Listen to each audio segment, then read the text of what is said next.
اعوذ باللہ من الشیطان الرجیم بسم اللہ الرحمن الرحیم۔ مقاصد محرمہ میں ہماری جو بحث تھی وہ یہ چوتھے استثناء کے بارے میں بھی 4 بحثیں ہوئی تھی۔ اس میں چوتھی جو بحث تھی وہ یہ تھی کہ کیا دہن متنجس سے کوئی دوسرا فائدہ چراغ جلانے کے علاوہ، آسمان کے نیچے چراغ جلانے کے علاوہ کوئی دوسرا فائدہ اس سے اٹھایا جا سکتا ہے یا نہیں اٹھایا جا سکتا۔ تو اس کے اوپر ہماری بحث تھی۔ تو شیخ نے یہ کہا کہ اصالت الجواز حاکم ہے، اور جو جتنی بھی دلیلیں دی گئی وہ دلیل نہیں بن سکتی۔ اگر آپ دلیل پیش کر رہے ہیں حرمت علیکم المیتۃ والدم ولحم الخنزیر، تو اگر آپ یہ والی دلیل پیش کر رہے ہیں تو حرمت جو ہے وہ حرمت منصرف ہے عقل اور شرب کی طرف، یعنی حرام ہے کھانا، میتے کا کھانا اور شراب کا پینا، تو اور جوئے کا کھیلنا۔ تو حرمت جو ہے وہ جو چیز ہے اس کی مطابقت سے ہے۔ مردار میں کھانا، شراب میں پینا اور جوئے میں کھیلنا یہ حرام ہے، باقی جو استفادے ہیں وہ حرام نہیں ہیں۔ یا جیسے مثال کے طور پر کل جس سے استدلال کیا تھا انما الخمر والمیسر والانصاب والازلام رجس من عمل الشیطان، تو انہوں نے کہا تھا کہ ایک جواب انہوں نے یہ دیا تھا کہ رجس من عمل الشیطان، یعنی 3 جواب دیے تھے اس کے، کہ پہلی چیز تو یہ ہے کہ ہر رجس کے اوپر وجوب اجتناب نہیں ہے، اس رجس کے اوپر وجوب اجتناب ہے جو عمل شیطان میں سے ہو۔ جیسے شیطان جو ہے وہ بنواتا ہے جوا کھیلنے کی جو بازی ہے وہ بنواتا ہے، پھر جوا کھلواتا ہے، تو یہ عمل شیطان، تو وہ حرام ہے، وجوب الاجتناب اس سے ثابت ہے، باقی ہر ایک سے نہیں ہے۔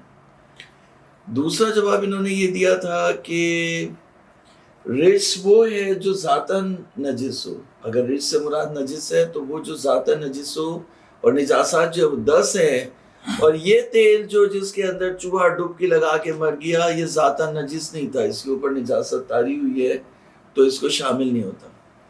تیسرا جواب انہوں نے یہ دیا تھا کہ اگر یہ آیت کریمہ ایسے نجس تیل کو جس میں چوہے نے ڈبکی مار دی تو شامل ہوتی ہو تو پھر تخصیص اکثر لازم آئے گی، اکثر افراد کو آپ کو خارج کرنا ہوگا، اور تخصیص اکثر جو ہے وہ کبھی ہے، تو اس لیے جو ہے وہ اس کو شامل نہیں ہو سکتا۔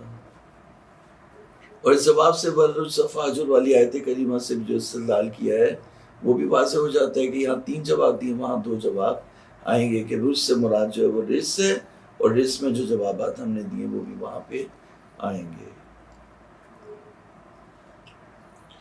تو اگر کوئی استدلال کرتا ہے اس آیت کریمہ سے کہ یحرم علیہم الخبائث، اور جس تیل میں چوہا گر گیا وہ بھی خبائث میں سے ہے، تو انہوں نے کہا کہ قرینہ اس کا یہ ہے کہ یہ آیت کریمہ ہے اس آیت کے مقابلے میں جس میں کہا یحل لہم الطیبات، تو طیبات جو حلال کیے، تو طیبات کا کھانا حرام ہے، تو جب حرام کہا تو اس کا مطلب ہے کھانا حرام ہے، طیبات کا کھانا حلال ہے، سوری یحل لہم الطیبات، طیبات کا کھانا حلال ہے تو خبائث کا کھانا حرام ہے۔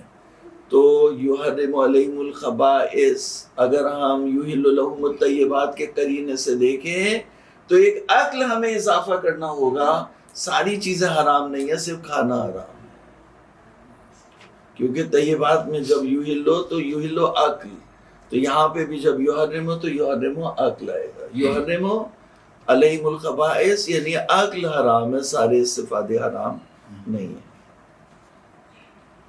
وَأَمَّا الْأَخْبَارُ فَمِنْهَا مَا تَقَدَّمَ مِنْ رِوَایَةِ طُوفِ الْعُقُولِ حَيْثُ عَلَّلَ النَّهْیَ عَنْ بَیْعِ وُجُوهِ النَّجِسِ۔ اگر آپ روایت طوف العقول کی طرف دیکھیں تو روایت طوف العقول میں مولا نے فرمایا تھا کہ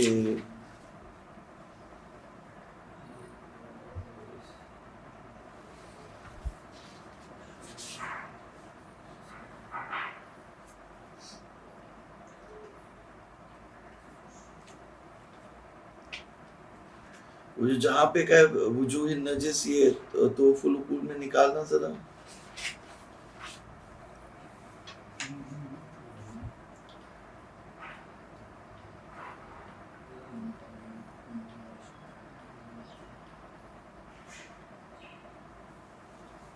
یہ وَأَمَّا وجوہ تفسیر التجارات، تفسیر التجارات میں پھر اس میں کہا اما وجوہ الانام، تو یہاں پہ کہا کہ من البیع والشراء وكل امر يكون فيه الفساد مما هو منهي عنه من جهة اكله وشربه او كسبه ونكاحه وملكه وامساكه وهبته وعاريته وشيء يكون فيه وجه من وجوه الفساد نظير البيع بالربا وبيع الميتة او الدم او لحم الخنزير ولحوم السباع من صنوف السباع الوحش بالطير وجلودها بالخمر او شيء من وجوه النجس. تو یہ جو عنوان ہے الشیء من وجوہ النجس، وجہ نجس، یہ 10 نجاسات کے اوپر پورا اترتا ہے. اس چیز کے اوپر جس کے اوپر نجاست عارض ہوئی ہے متنجس کے اوپر پورا نہیں اترتا. یہ مین جواب اس کا. وَأَمَّا الْأَخْبَارُ فَمِنْهَا مَا تَقَدَّمَ مِنْ رِوَایَةِ طُوفِ الْعُقُولِ حَيْثُ عَلَّلَ النَّهْیَ عَنْ بَيْعِ وُجُوهِ النَّجِسِ بِأَنَّ ذَلِكَ كُلُّهُ مُحَرَّمٌ أَكْلُهُ وَشُرْبُهُ وَإِمْسَاكُهُ وَجَمِيعُ التَّقَلُّبِ فِيهِ فَجَمِيعُ التَّقَلُّبِ فِي ذَلِكَ حَرَامٌ، تو تمام صفات اس میں حرام ہیں. وَفِيهِ مَا تَقَدَّمَ أَنَّ الْمُرَادَ بِوُجُوهِ النَّجِسِ عُنْوَانَاتُهُ الْمَعْهُودَةِ. گزر گئی یہ بات، شیخ کہتے ہیں یہ بات گزر گئی کہ وجوہ نجس سے مراد وہ 10 نجاستیں ہیں جن کا ذکر گزر گیا. لأن الوجہ والعنوان، کیونکہ وجہ عنوان کو کہتے ہیں. وَالدُّهْنُ لَيْسَ عُنْوَانًا لِلنِّجَاسَةِ، تیل جو ہے وہ عنوان نجاست نہیں ہے، وہ تو حادثتاً جو ہے وہ چوہا اس میں ڈوب گیا تو وہ متنجس ہو گیا، ورنہ تیل جو ہے وہ عنوان نجاست نہیں ہے. وَالْمُلَاقِي لِلنَّجِسِ، ملاقی للنجس اگرچہ عنوان نجاست ہے لیکن وجہ نجاست نہیں ہے. ملاقی للنجس، یہ تیل جو ہے ملاقی للنجس کا عنوان اس کے اوپر آتا ہے، لیکن وجہ نجاست وجوہ النجس کہا تو وجہ نجس پھر بھی اس کے اوپر نہیں آتا. لیکن لیس وجہ من وجوہ النجاست فی مقابلت غیرہ، ولذا لم يعدوه عنوانا فی مقابل العناوین النجسہ ما عرفت من لزوم تخصیص الاکثر لو ارید به المنع عن استعمال کل متنجس. اگر آپ نے ملاقی للنجس کا عنوان اس کے اوپر ٹھوک دیا اور ٹھوک کے آپ نے فتویٰ دے دیا کہ ہر ملاقی للنجس جو ہے وہ اس کا استعمال کرنا حرام ہے، تو یہاں پہ تخصیص اکثر لازم آئے گی، کیونکہ بہت سے متنجس آتے ہیں جن کا استعمال کرنا جائز ہے. تو تخصیص اکثر والا جو جواب ہے جو آیت میں دیا تھا وہ یہاں پہ بھی میں نے دیا. وَمِنْهَا مَا دَلَّ عَلَى الْأَمْرِ بِإِحْرَاقِ الْمَائِعَاتِ الْمُلَاقِيَةِ لِلنِّجَاسَةِ وَإِلْقَاءِ مَا حَوْلَ الْجَامِدِ مِنَ الدُّهْنِ وَشِبْهِهِ وَتَرْهِهِ وَقَدْ تَقَدَّمَ بَعْضُهَا فِي مَسْأَلَةِ الدُّهْنِ وَبَعْضُهَا الْآخَرُ مُتَفَرِّقَةً مِثْلَ قَوْلِهِ يُحْرِقُ الْمَرَقَ وَنَحْوُ ذَلِكَ. کہا کہ جو روایت دلالت کر رہی ہے کہ مولا نے فرمایا کہ وہ مائعات سالن جس میں چوہا ڈوب کے مر گیا، یا جو ملاقی للنجس کا عنوان اس کے اوپر آ گیا، متنجس ہو گئی، تو مولا نے جیسے گھی ہے جامد ہے، تو مولا نے فرمایا کہ جیسے چوہا اس میں مر گیا تو مولا نے فرمایا اس جگہ کو نکال لو اور اس کے اطراف کی بھی جو جگہ ہے اس کو نکال لو، اور باقی جو ہے وہ تمہارے لیے صحیح ہے. تو قد تقدم بعضها، جب بعض ان میں سے گزر گئی فی مسلط الدون و بعض الاخر متفرقتاً، جیسے یہ مولا کا قول کہ یحریق المرق، یعنی سالن کو وہ پھینک دے گا، ونحو ذالک وفیہ ان الطرح کنایۃ عن عدم الانتفاع بها فی الاکل. مولا نے کہا کہ اس کو پھینک دو، اس کا مطلب یہ ہے کہ اس کو کھانے کے استعمال میں تم نہیں لا سکتے، کھانے کے استعمال میں نہیں لا سکتے. جانوروں کو دے دو، تم پرندوں کو دے دو، کچھ اور اس سے کر سکتے ہو، لیکن جب مولانا نے کہا کہ یحرق المرق، اس کو پھینک دو یعنی کھا نہیں سکتے. فإنما أمر بالترحیم من جامد الدون والزیت يجوز الاستسقاء به اجماعا. جو مولانا نے کہا وہاں پہ بھی مولانا نے کہا تھا کہ جو دون کا جہاں چوہا مرا ہے وہ اس کے اطراف کا جو آلودہ حصہ ہے اس کو پھینک دو. تو سب متفق ہیں کہ جس کو مولانا نے کہا اس کو پھینک دو. اس سے تیل جلانا جو ہے وہ اس کو جلا کے اور اس سے جو چراغ جلانا جائز ہے. تو جب چراغ جلانا اس سے جائز ہے ہو سکتا ہے، جبکہ یہاں پہ حکم ہے اس کو پھینک دو، تو اس کا مطلب یہ ہے کہ پھینکنے سے جو مراد مولا کی یہ نہیں ہے کہ پھینک دو، بلکہ مولا کی مراد ہے کہ اس کو کھانے کے پکانے کے کام میں نہیں لا سکتے. فالمراد اطراء من ظرف الدون وترک الباقی للاکل. بس مراد یہ کہ اس کو تیل کے برتن سے پھینک دو اور باقی کو کھانے کے لیے لے سکتے. وَأَمَّا الْإِجْمَاعَاتُ فَفِي دَلَالَتِهَا عَلَى الْمُدَّعَى نَظَرٌ. اجماعات کی جہاں تک بات ہے تو ان کی دلالت کے اوپر مدعا کے اوپر جو ان کی دلالت ہے اور اس میں ہمیں نظر اشکال ہے. یظن من ملاحظتها، جب آپ ملاحظہ کریں گے تو خود ہی بات دودھ کا دودھ پانی کا پانی ہو جائے گا. فإن الظاہر من کلام سید المتقدم ان مورد الاجماعات هو نجاست ما باشرہ اہل الکتاب. مورد اجماعات کیا ہے؟ اہل کتاب نے جس چیز کو ہاتھ لگایا ہو وہ نجس ہے. خوب اہل کتاب کی نجاست ہی جو ہے وہ مورد اتفاق نہیں ہے، بلکہ مشہور جو ہے وہ احتیاط کرتے ہیں، یعنی مشہور ان کی نجاست کے قائل نہیں ہے. اہل کتاب کو نجس نہیں سمجھتے، جو اہل کتاب ہیں ان کو پاک سمجھتے ہیں. اور اب تو خیر فتویٰ بھی ہے ان کی پاکیزگی کا، لیکن پہلے بھی جو تھے وہ نجس نہیں سمجھتے تھے، احتیاط کرتے تھے. ان مورد الاجماعات هو نجاست ما باشرہ اہل الکتاب وَأَمَّا حُرْمَةُ الْأَكْلِ وَالْإِنْتِفَاعِ فَهِيَ مِنْ فُرُوعِهَا الْمُتَفَرِّعَةِ عَلَى النِّجَاسَةِ. یعنی کہہ رہے ہیں حرمت عقل یا حرمت انتفاع، یعنی کھانا حرام ہے اس چیز کا جس کو اہل کتاب نے چھو لیا ہو، یا اس سے سائر استفادے حرام ہیں، تو یہ نجاست کے اوپر متفرع ہے. ماقد اجماع اس کے اوپر نہیں ہے. ماقد اجماع اس کے اوپر تھا کہ اہل کتاب ما باشرہ اہل الکتاب وهو نجس. لا ان ماقد الاجماع حرمت الانتفاع بالنجس. حرمت الانتفاع بالنجس جو ہمارا اس وقت مورد بحث یہ ہے کہ جو چیز متنجس ہو گئی وہ حرمت الانتفاع جمیع الانتفاعات اس سے حرام ہے یا نہیں، صرف کھانا حرام ہے. تو ہماری جو وہ ہماری بحث اس میں ہے. فإن خلاف باقی الفقہاء فی اصل النجاست فی اہل الکتاب لا فی احکام النجس. اس لیے کہ اختلاف جو باقی فقہاء کا ہے وہ اہل کتاب کی نجاست میں ہے، احکام نجس میں نہیں ہے. تو ماقد اجماعی وہاں پہ جو وہ مختلف ہے. تو اگر اجماع ہوتا ان کا کہ حرمت الانتفاع بالنجس تو بات سمجھ میں آ رہی تھی جو ہماری بحث ہے، لیکن ایسا کوئی اجماع نہیں پایا جاتا. وہ وہاں تھی بات جو ہے وہ اہل کتاب کی نجاست. یہ سید کا جو اجماع ہے، سید مرتضیٰ یا سید المتقدم جو بھی پہلے سید یہاں ہیں جی، ان کا اجماع ہے. خوب وَأَمَّا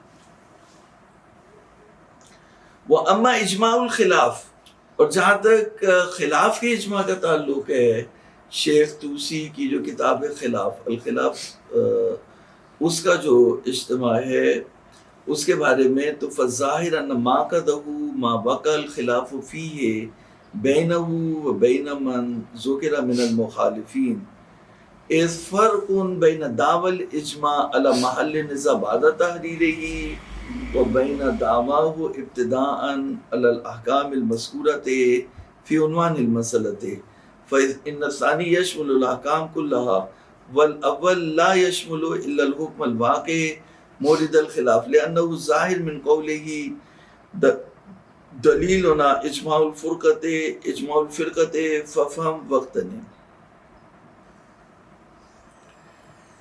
کہنے کہ ماقد اجماع کیا ہے خلاف کا.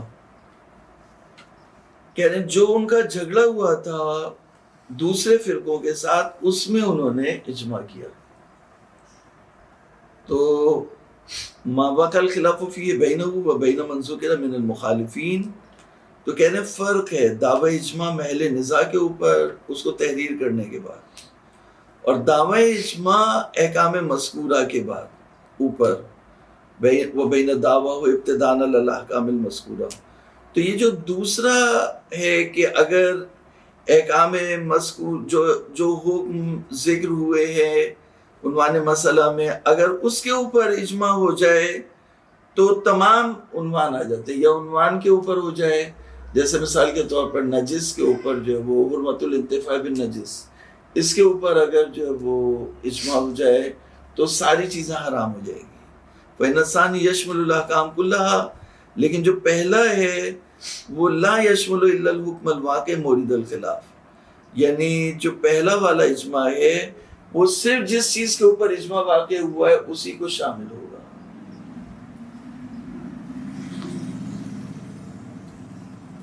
کیونکہ ان کا جو قول ہے اس سے یہ ظاہر ہے کہ دلیلنا اجماع الفرقت ففہم وقتنی، یہ ان کی عبارت ہے شیخ طوسی کی خلاف میں کہ ہماری جو دلیل ہے وہ فرقے کا اجماع ہے. تو جب فرقے کے مخالفین سے وہ یعنی دوسرے فرقے کے لوگوں سے وہ بحث کر رہے ہیں اور اس میں انہوں نے ایک اجماع ڈال دیا تو وہ اجماع جو ہے وہ یہاں پہ جو ہماری بحث ہے اس کو شامل نہیں ہوتا. اچھا اب رہ گئے سید تین اجماعات تھے، ایک تو سید کا تھا، سید مرتضیٰ کا تھا ظاہراً، اور دوسرا جو ہے وہ خلاف کا تھا، اور تیسرا سید ابو المکارم جو یہ غنیہ کے صاحب الغنیہ ہے ان کا اجماع تھا. تو تیسرے کا بھی یہ جواب دیں گے. وَأَمَّا اجماع السید فی الغنیہ فَهُوَ فِي اصل مسئلۃ تحریم بیع النجاسات.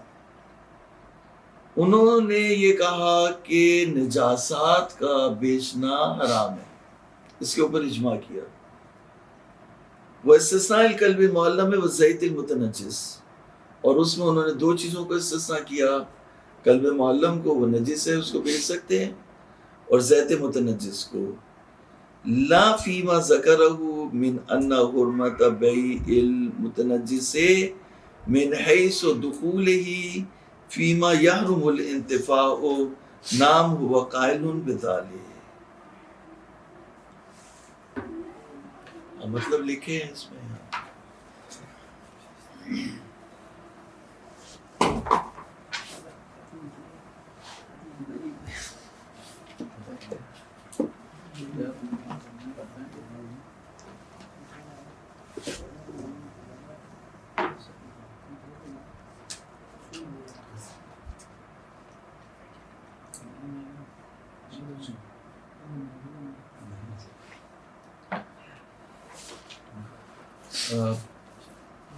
شیخ انصاری صاحب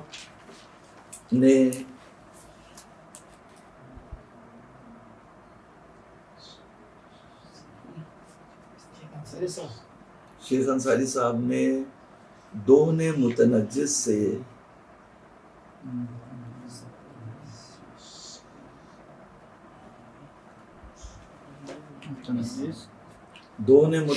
سے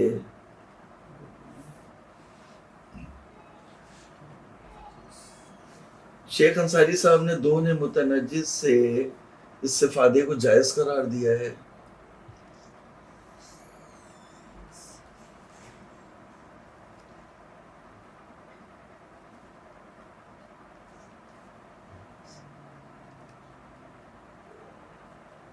اور اس کے مقابلے میں آیات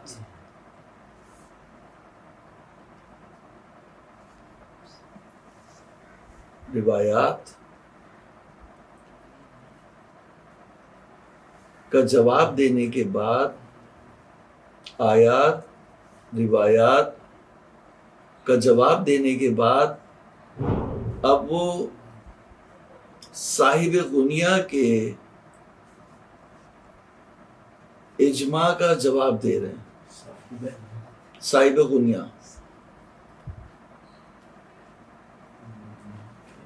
سید ابو المکارم صاحب غنیہ کے اجماع کا جواب دے رہے ہیں.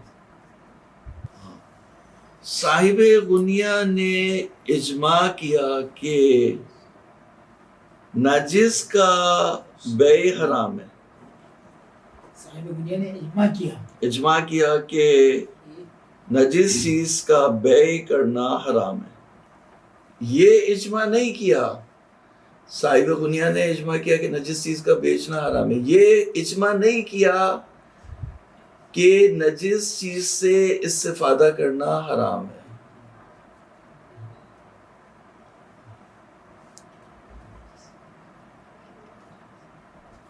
اور یہ دو الگ الگ چیزیں ہیں. نجس چیز سے استفادہ کرنا، یہ اجماع نہیں کیا کہ نجس چیز سے استفادہ کرنا حرام ہے، اور یہ دو الگ الگ چیزیں ہیں.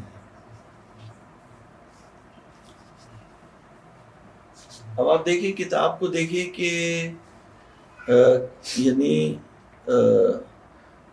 یعنی یہ بہت سے جو مجتہدین تھے پہلے کے، وہ یہ کہتے تھے کہ اگر ایک چیز ذاتاً نجس ہے، کتے کے بارے میں تو نص آئی، نص نے اس کو، حاکم نص نے اس کو باہر نکال دیا. باقی اگر ایک چیز ذاتاً نجس ہے تو اس کے بارے میں وہ کہتے تھے اس کو بیچنا جائز نہیں ہے. تو بیچنا جائز نہیں ہے نا.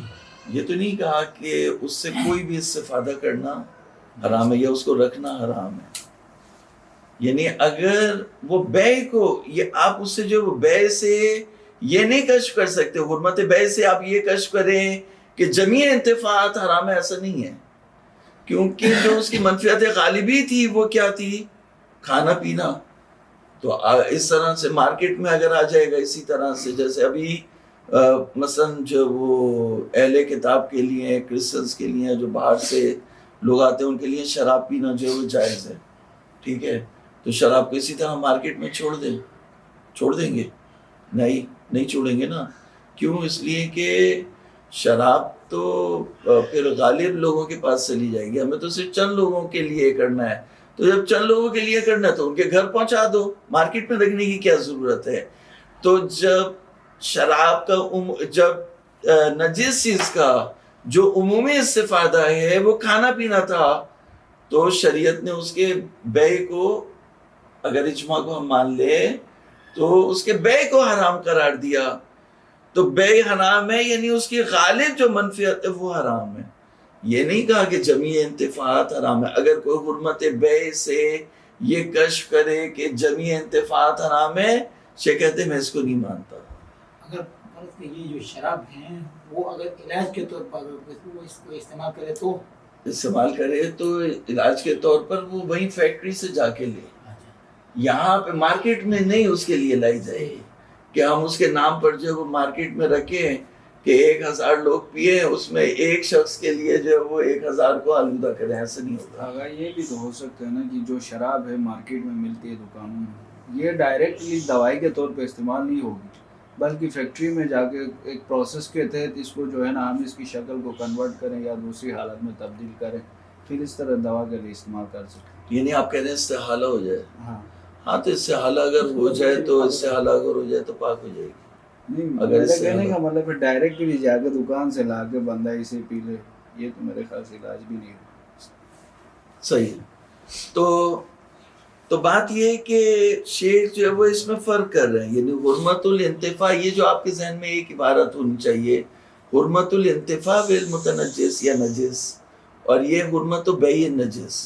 تو اگر بہت سے مجتہدین حرمت بیع النجس، نجس چیز کو بیچنے کو حرام سمجھتے ہیں، تو بھی جو ہے وہ ہمارے مخالف نہیں ہے، کیونکہ ہماری بحث حرمت بیع النجس میں نہیں ہے، ہماری بحث ہے حرمت الانتفاع بالنجس. تو اس کا مطلب یہ استفادہ جائز ہے. اب دیکھیں شیخ کیا کہتے ہیں، وہ بالجملہ دوبارہ میں جو وہ اما اجماع سید فی الغنیت فہو فی اصل مسئلۃ تحریم بیع نجاسات و استثناء الکلب المعلم و زیت المتنجس، یعنی اجماع سید غنیہ میں وہ اصل مسئلہ تحریم بیع نجاسات میں ہے اور استثناء کلب معلم میں ہے اور زیت متنجس میں ہے کہ اس کا بیچنا حرام ہے، نہ فیما ذکرہ، نہ اس چیز میں جس میں اس نے ذکر کیا کہ ان حرمت بیع المتنجس من حیث الدخول ہی فیما یحرم الانتفاع، یعنی متنجس کا بیچنا حرام ہے کیونکہ جو متنجس ہے وہ جمیع الانتفاعات سے محرم ہے، یعنی فیما یحرم من حیث الدخول المتنجس سے فیما یحرم الانتفاع، کیونکہ متنجس داخل ہوا ہے محرم الانتفاع میں، انتفاعات جمیع الانتفاعات اس کے حرام ہے تو بیچنا بھی اس کا کیا ہے؟ حرام ہے۔ ایسا نہیں ہے۔ نام ہوا قائل بذالک، ہاں وہ اس کے قائل ضرور ہیں لیکن اجماع اس کے اوپر نہیں ہے۔ فلا ینکر ظہور و کلام سید فی حرمت الانتفاع بالنجس ذاتی والارضی، ٹھیک ہے ہم یہ کہہ سکتے ہیں کہ کلام سید جو ظہور رکھتا ہے کہ انتفاع نجس سے یا متنجس سے انتفاع کرنا حرام ہے، ٹھیک ہے۔ سید وہ بہت سخت تھے، بہت ریجڈ تھے، ان کی سب سے جو گاڑے عالم دین تھے، مجتہد تھے، انہی کی نظر انہوں نے لی ہے کہ سب سے گاڑے جو تھے، ٹھیک ہے، ان کے بارے میں ہم کہہ سکتے ہیں کہ وہ تمام انتفاعات کو نجس سے متنجس سے حرام سمجھتے تھے۔ لیکن دعویٰ الاجماع علی ذالک بعیدۃ، لیکن ان کا جو اجماع ہے یہ ادعا کرنا کہ ان کا اجماع اس کے اوپر ہے، یہ نہیں، یہ ایسا نہیں ہے۔ اجماع ان کا اس کے اوپر، ان کی ذاتی نظر یہ ہو سکتی ہے کہ متنجس سے جمیع انتفاعات حرام ہے، لیکن ان کا اجماع اس کے اوپر نہیں ہے۔ دعویٰ الاجماع، دعویٰ سید ابو المکارم الاجماع علی ذالک، اجماع اس کے اوپر، کس کے اوپر؟ کہ جمیع انتفاعات من المتنجس حرام، یہ صحیح نہیں، بعیدۃ المدلول کلامی جدا۔ وَكَذَلِكَ لَا يُنْكَرُ كَوْنُ السَّيِّدِ وَالشَّيْخِ قَائِلَيْنِ بِحُرْمَةِ الْانتِفَاعِ بِالْمُتَنَجِّسِ، اس کے بھی ہم منکر نہیں ہیں کہ سید اور شیخ طوسی جو ہے وہ سید مرتضیٰ اور شیخ طوسی یہ حرمت الانتفاع بالمتنجس کے قائل ہیں، یہ بھی ہم مان لیتے ہیں۔ کما ہوا ظاہر المفید، شیخ مفید بھی اسی کے قائل ہے، صریح الہلی ابن ادریس ہلی بھی اسی کے قائل ہے، لیکن دعواہما الاجماع علی ذالک ممنوعۃ، ابھی بات ان کی نظر کی نہیں ہو رہی، ابھی بات ہو رہی ہے کس کی؟ اجماعات کی بات ہو رہی ہے، تو اجماع اس کے اوپر نہیں ہے، نظر کو تو بعد میں دیکھ لیں گے، ابھی اجماعات کی بات ہو رہی ہے۔ لیکن دعواہما الاجماع علی ذالک، جو ان دونوں نے دعویٰ کیا اجماع کا اس مسئلے کے اوپر، یہ ممنوع ہے عند متأمل المنصف، ایک غور کرنے والا جو انصاف سے غور کرے، تعصب کی اینک ہٹا کے غور کرے تو اس نتیجے تک پہنچ جائے گا۔ ثم لا تقدیر تسلیم دعواہم الاجماعات فلا ریب فی بہنہا، اگر ہم تسلیم بھی کر لیں ان کے اجماعات کو تو ہم کہیں گے ان کے اجماعات کی کوئی اہمیت نہیں ہے، وہن ہے، کمزور ہیں ان کے اجماعات۔ بما یظہر، کیوں کمزور ہیں؟ ادھر دیکھیں کیوں کمزور ہے ان کے اجماعات؟ یہ نہیں کہ میں کو میری نظر ہے، میری نظر کچھ نہیں ہوتی، یہ جو آگے کہ میری نظر ہے، وہ مجتہد نہیں ہوتا، وہ پہلے جو ہے وہ جو اصول اور مبانی ہے ان کی بنیاد پر جتنی بھی نظریں چل رہی ہیں ان کو باطل ثابت کر دے، یا اس میں سے کسی ایک نظر کو جو ہے وہ صحیح ثابت کر دے، وہ مجتہد ہوتا ہے۔ نہیں کہے کہ میری نظر ہے، میری نظر سب سے آخر میں آتا ہے۔ تو فلا ریب فی بہنہا، وہ کمزور ہے، وہ اجماعات کیوں کمزور ہیں؟ بما یظہر من قصر حرمت الانتفاع علی امور خاصہ، زیادہ تر متاخرین نے یہ کہا کہ جو حرمت الانتفاع بالنجس یا متنجس ہے یہ خاص امور میں، کھانے پینے میں، اور جیسے مردار کا کھانا، شراب کا پینا، جوئے کا کھیلنا، ہر چیز کا اس کے مطابقت سے، تو خاص امور میں محدود ہے، تمام چیزوں پہ جو ہے وہ نہیں ہے۔ یہ اکثر یہ میری شیخ انصاری کی نظر نہیں ہے، اکثر متاخرین کی نظر ہے، اور ان کی جو اکثر متاخرین کی نظر ہے وہ اجماع کو کیا کر دیتا ہے؟ کمزور کر دیتا ہے۔ قال فی المعتبر، اب ایک ایک کر کے شروع ہو رہا ہے۔ معتبری متاخرین کس کو؟ محقق ہلی کو۔ سوچے آپ جو 5ویں صدی میں تھے نا علامہ ہلی، یہ ان کے بھی ماموں تھے، تو محقق ہلی انہوں نے معتبر میں کہا، کیا کہا؟ فی احکام الماء القلیل بالمتنجس وکل ماء حکم بنجاستہ، احکام ماء قلیل متنجس میں اور ہر وہ پانی جس کے بارے میں حکم کیا گیا کہ یہ نجس ہے، لم یجوز استعمال، انہوں نے کہا کہ اس کا استعمال کرنا جائز نہیں ہے، اعلان قال، یہاں تک کہ انہوں نے کہا وَنُرِيدُ بِالْمَنْعِ عَنِ اسْتِعْمَالِهِ الْاِسْتِعْمَالُ فِي الطَّهَارَةِ، وہ کہتے ہیں کہ جب ہم کہتے ہیں کہ اس کا استعمال کرنا جائز نہیں ہے تو اس سے مراد ہے طہارت میں اس کا استعمال کرنا جائز نہیں ہے۔ اگر نجس کو پاک کر رہے ہیں یا وضو کر رہے ہیں یا غسل کر رہے ہیں اس میں استعمال کرنا جائز نہیں ہے۔ وَإِزَالَةِ الْخَبَثِ یا خبث وَالْأَكْلِ وَالشُّرْبِ، کھانے اور پینے میں اس کا استعمال کرنا جائز نہیں ہے، دون غیرہ، یعنی دوسرے جو استفادے ہیں وہ اس میں استعمال کرنا جائز ہے۔ مثل بل التین وسقی الدابہ، جیسے آپ نجس پانی کو جو ہے وہ جانور کو پلا دیں، یا نجس پانی کے ذریعے سے آپ کیچڑ کو اور جو اس کو خشک کر لیں تو ان کاموں کے لیے جو ہے وہ آپ استعمال کر سکتے ہیں، لیکن کھانے پینے یا وضو کرنے یا غسل کرنے یا نجاست کو یا طہارت میں جو ہم واش روم میں طہارت کرتے ہیں اس کے لیے نہیں کر سکتے۔ اقول ہو تو انہوں نے اپنے بات کی وضاحت کر دی نا، تو اس کا مطلب ہے جمیع انتفاعات ان کی نظر میں، محقق ہلی کی نظر میں حرام نہیں ہے۔ اقول ان بل الصبغ والحنا بذلک الماء داخل فی الغیر، یعنی رنگ کو اور حنا کو بھی اس پانی کے ذریعے سے خشک کرنا، اس پانی کو، نجس پانی کو اس میں ایڈ کریں اور اس کے ذریعے سے اس کو خشک کر دیں، داخل فی الغیر، یہ بھی غیر میں داخل ہو جائے گا، فلا یحرم الانتفاع بہما، تو انتفاع ان کے ذریعے سے بھی جو ہے وہ حرام نہیں ہوگا۔ وَأَمَّا الْعَلَّامَةُ علامہ ہلی فقط قصر حرمت استعمال الماء المتنجس فی التحریر والقواعد والارشاد علی الطہارۃ والاکل والشرب، ایک مجتہد کی اگر 4 کتابیں ہیں تو ایک کتاب سے اس کا نظریہ نہیں معلوم کیا جا سکتا، اس لیے تینوں کتابوں کو اس کی دیکھنا پڑے گا، تو وہ ریفر کر رہے ہیں تینوں پر، تو کہہ رہے ہیں کہ علامہ ہلی نے محدود کیا کس کو؟ مائع متنجس کے استعمال کی حرمت کو تحریر اور قواعد اور ارشاد میں، کس کے اوپر؟ طہارت کرنے کے اوپر، یہ طہارت مصدر کے معنوں میں، اللہ طہارت، یعنی اگر کوئی اس پانی سے طہارت کرنا چاہتا ہے تو اس تک محدود کیا، کہا حرام ہے۔ نجس پانی سے واش روم میں طہارت کرنا یا نجسات کو پاک کرنا یہ کیا ہے؟ حرام ہے۔ والاکل، اسی نجس پانی کو کھانے اور پینے میں استعمال کرنا حرام ہے، والاکل والشرب۔ وجوز فی المنتہی الانتفاع بالعجین النجس، اور منتہا میں انہوں نے استفادہ یعنی جائز قرار دیا عجین نجس سے استفادہ کرنا، فی علف الدواب، یعنی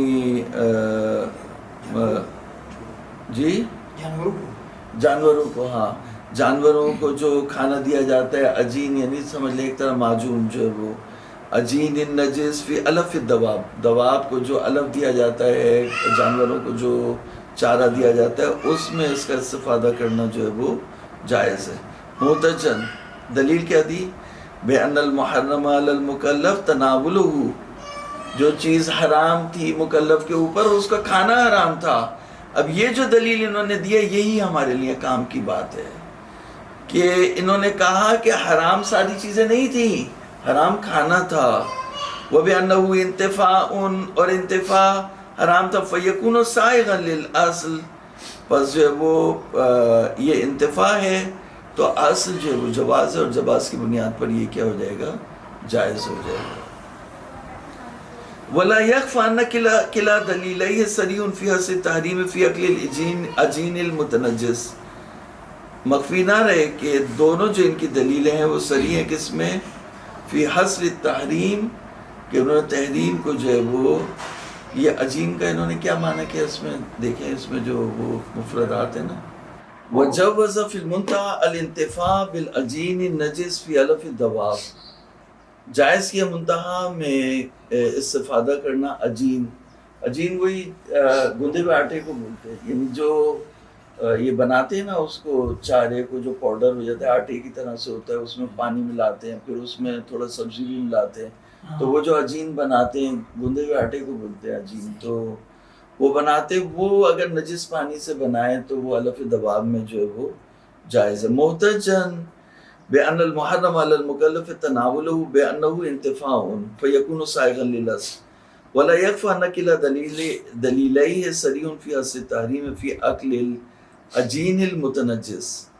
یعنی صریح ہے اس میں کہ تحریم منحصر ہے عجین متنجس میں، تو یعنی اس کو کھانا جو ہے وہ گندے ہوئے آٹے کو کھانا جو ہے وہ حرام ہے، لیکن اگر میں پرندوں کو کھلا دوں، مرغے کو کھلا دوں، جانوروں کو کھلا دوں تو وہ کیا ہو جائے گا؟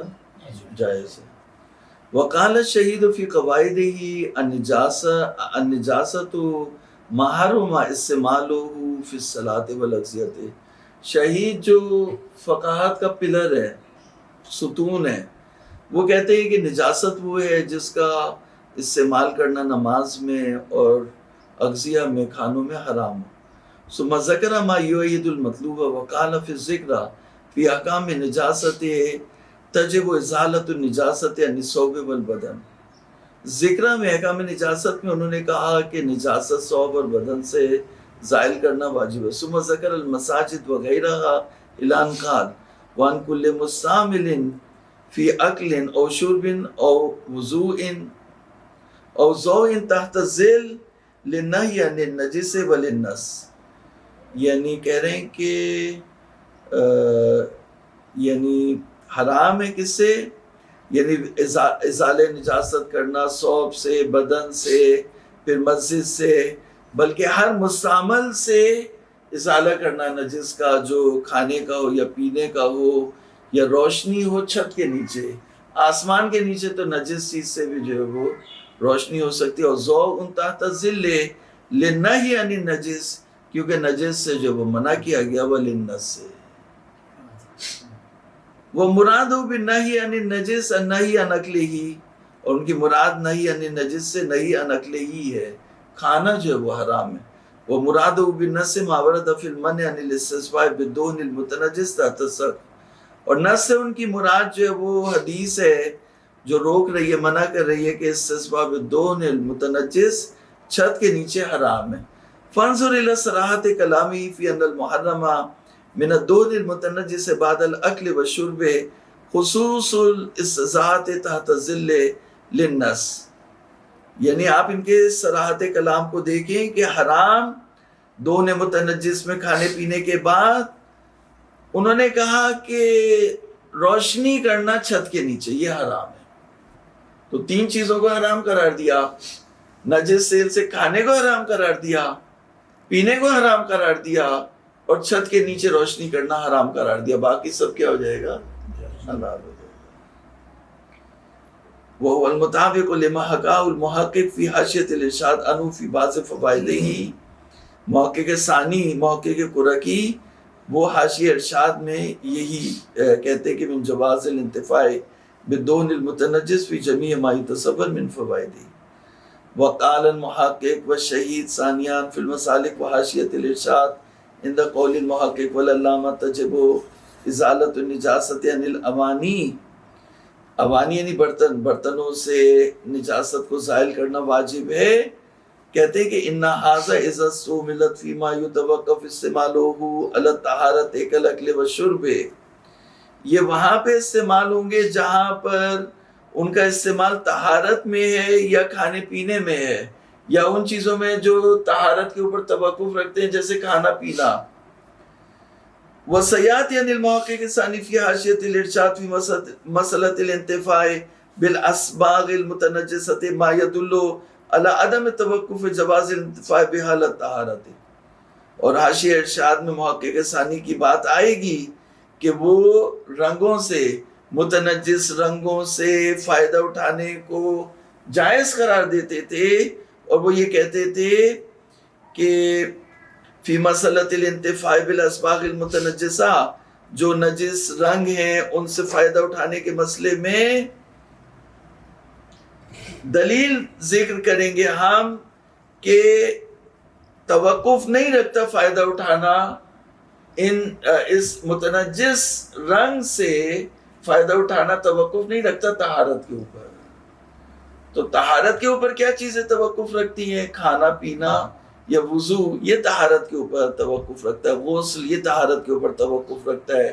یا واش روم میں جو طہارت کرتا ہے وہ طہارت کے اوپر توقف رکھتا ہے کہ پانی کو طاہر ہونا چاہیے. باقی چیزوں میں جو ہے وہ جائز ہے. وفي المسالك في ذيل قول المحقق وكل ماء نجس ندل أدهان قال لا فرق في عدم جواز بيعها على القول بعدم قبولها للطهارة بين صلاحيتها للانتفاع على بعض الوجوب وعدمه ولا بين الإعلام بحالها وعدمه على من نص عليه الأصحاب. کہہ رہے ہیں کہ مسالک میں محقق کے قول میں وَكُلُّ مَائِ نَجِسٍ عَدَلْ أَدْهَانِ، ہر مائع نجس سوائے دہن کے تیل کے. تو وہاں پہ انہوں نے یہ کہا کہ عدم جواز بیع میں کوئی فرق نہیں ہے کہ طہارت کو وہ قبول نہ کرتا ہو. عدم جواز بیع ایہا اس قول کی بنیاد پر کہ طہارت کو قبول نہیں کرتا، تو یا یہ کہ یہ صلاحیت نہیں رکھتا کہ اس سے کوئی دوسرا فائدہ اٹھایا جا سکے، یا صلاحیت رکھتا ہے یا صلاحیت نہیں رکھتا. دونوں صورتوں میں اس کا بیچنا حرام ہے. اس کا مطلب یہ ہے کہ بیچنا حرام ہے، لیکن اگر اس سے دوسرے استفادے ہو سکتے اور وہ اس کی صلاحیت رکھتا ہے تو وہ استفادے اس سے ہم کر لیں گے. بیچ نہیں سکتے. بیچنے کے اوپر جو ہے وہ بہت سے لوگوں کو مسئلہ ہے. پھر یہ کہا کہ اعلان کرنا بھی ضروری نہیں ہے کہ نجس سیل ہے. ولا بین الاعلام بحالها وعدمه، جیسا کہ نص اصحاب ہے، اعلان کرے یا اعلان نہ کرے، بیچنا حرام ہے. وَأَمَّا الْأَدْهَانُ الْمُتَنَجِّسَةُ بِنِجَاسَةٍ عَارِضِيَّةٍ كَالزَّيْتِ تَقَعُ فِيهِ الْفَارَةُ، جو ہمارا مسئلہ ہے. ادھان متنجسہ جو نجاست عارض ہوئی ہے اس کے اوپر، جیسے چوہا اس میں ڈبکی لگا کے مر گیا، جیسے زید تَقَعُ فِيهِ الْفَارَةُ اس میں چوہا ڈوب گیا.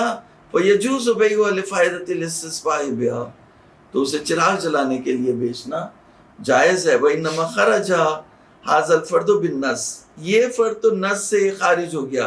وَإِلَّا فَكَانَ يَنبَغِي مُسَاوَاتُهَا لِغَيْرِهَا مِنَ الْمَائِعَاتِ الْمُتَنَجِّسَةِ الَّتِي يُمْكِنُ الْانْتِفَاعُ بِهَا فِي بَعْضِ الْوُجُوهِ.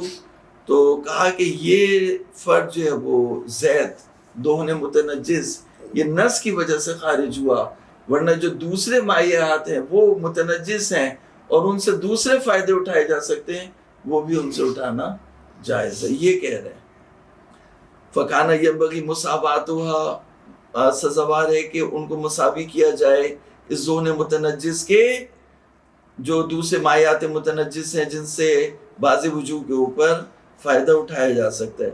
وَقَدْ أَلْحَقَ بَعْضُ الْأَصْحَابِ بَيْعَهَا لِلِاسْتِسْقَاءِ، اور بعض اصحاب نے اس کو بیچنا بھی استسقاء کے لیے جائز قرار دیا. لِيُعْمَلَ صَابُونًا أَوْ يُطْلَبَ بِهِ الْأَجْرَبُ وَنَحْوُ ذَلِكَ، اور صابن بنانے کے لیے اور جرب کی بیماری کے لیے مرہم بنانے کے لیے. وَيُشْكَلْ بِأَنَّهُ خُرُوجٌ عَنْ مَوْرِدِ النَّص، اور اس کے اوپر اشکال ہوا کہ خروج ہے مورد النص سے، المخالف للأصل، جو مخالف اصل ہے. اصل جو ہے وہ عدم استفادہ ہے، اور نص نے صرف جو ہے وہ چراغ جلانے کو جائز قرار دیا تھا، اور اگر کوئی دوسرا اس سے استفادہ کرنا چاہے تو یہ خروج عن مورد النص ہے. تو اس پہ انہوں نے کہا کہ فَإِن جَازَ لتحقق المنفعة فينبغي مثله في المائعات النجسة التي ينتفع بها كالدبس يطعم للنحل وغيره. تو انہوں نے کہا کہ اگر جائز ہے کسی منفعت کے تحقق رکھنے کی وجہ سے تو مائعات نجسہ میں بھی جن سے فائدہ اٹھایا جا سکتا ہے وہاں بھی جائز ہوگا. جیسے دیبس ہے جو یعنی اس کو شہد کی مکھی کو جو ہے وہ کھلایا جاتا ہے، تیل جو شہد کی مکھی کو چڑھایا جاتا ہے کھلایا جاتا ہے جس سے وہ شہد بنائے، تو وہ بھی جو ہے وہ یا شیرہ تو وہ بھی جو ہے وہ متنجس ہو تو وہ بھی جائز ہے. ولا يكفى ظهوره في جواز الانتفاع بالمتنجس وكون المنع من بيعه لاجل النص. مخفی نہیں ہے کہ ان کی عبارت ظہور رکھتی ہے کہ انتفاع بالمتنجس جو ہے وہ جائز ہے اور منع اس کی بیع سے نص کی وجہ سے ہے، تو وہ اکتفا کیا جائے گا اس کے مورد میں. وکیف کان، جس طرح سے بھی آپ بات کریں، فالمتتبع فی کلام المتاخرین، متتبع یعنی تتبع کرنے والا، تحقیق کرنے والا، کوئی بھی مجتہد جو تحقیق کرے گا، غور و فکر کرے گا متاخرین کے کلام میں، تو وہ یقین اسے حاصل ہو جائے گا بمستظہرنا ہو، جو ہم نے استظہار کیا ان کے کلمات سے کہ وہ انتفاعات کو جائز قرار دیتے تھے، استفادوں کو جائز قرار دیتے تھے، بیع کو حرام کرتے تھے. والذی اظن وان کان ظن لا یغنی لغیری، جو چیز میں گمان کرتا ہوں اگرچہ میرا گمان دوسروں کے لیے حجت نہیں ہے، تو وہ یہ ہے کہ ان کلمات القدماء یرجع الی ما ذکرہ المتاخرون، کہ قدماء کا کلام بھی اسی طرف پلٹتا ہے جو متاخرین نے کہا. یہ بہت بڑی بات کی ہے انہوں نے. وَأَنَّ الْمُرَادَ بِالْانْتِفَاعِ فِي كَلِمَاتِ الْقُدَمَاءِ الْانْتِفَاعَةُ الرَّاجِعَةُ إِلَى الْأَكْلِ وَالشُّرْبِ وَإِطْعَامِ الْغَيْرِ، یعنی انتفاع جو حرام ہے وہ انتفاع جو اکل و شرب و اطعام غیر کی طرف پلٹتا ہے. وہ بیع علی نحو بیع ما یحل اکلہ، اور اس کو اس طرح سے بیچنا جس طرح سے حلال چیز کو جس کو کھانا حلال ہے اس کو بیچنا تو وہ حرام ہے. یعنی ایک چیز جو حلال ہے اس کو بیچنا جو ہے وہ کھانا حلال ہے تو اس کو بیچنا بھی حلال ہے. تو اس طرح سے کر کے اس حرام کے کھانے کی چیز کو بیچنا حرام ہے. ورنہ یہ کہ مطلقہ اگر اعلان کر دے کہ بھائی نجس سیل ہے اس طرح بیچے تو بیچنا جائز. ثم لو فرضنا مخالفت القدماء کفا موافقت المتاخرین فی دفع الوہن عن الاصل والقاعدۃ المسئلین سالمین اما یرد علیہما. اگر ہم قدماء کے کلام کو توجیہ نہ کر سکے اور کہیں کہ قدماء مخالف ہیں ہمارے، تو متاخرین کی جو موافقت ہے وہ ان کے اجماعات کو، ان کے کلام کو کمزور کرنے کے لیے کافی ہے، اور اصل اور قاعدہ جو وہ سالم رہ جائے گا جو انہوں نے اس پر اشکال کیا ہے. ان الاصل والقاعدہ جو سالم رہ جائیں گے، اما یردا یعنی قدماء نے جو اس کے اوپر اشکال کیا، علیہما ثم علی تقدیر جواز غیر الاستثناء من الانتفاعات وظاہر جواز بیع لهذه الانتفاعات وفاقا للشہید والمحقق الثانی. وصلی اللہ علی محمد وآلہ الطیبین الطاہرین.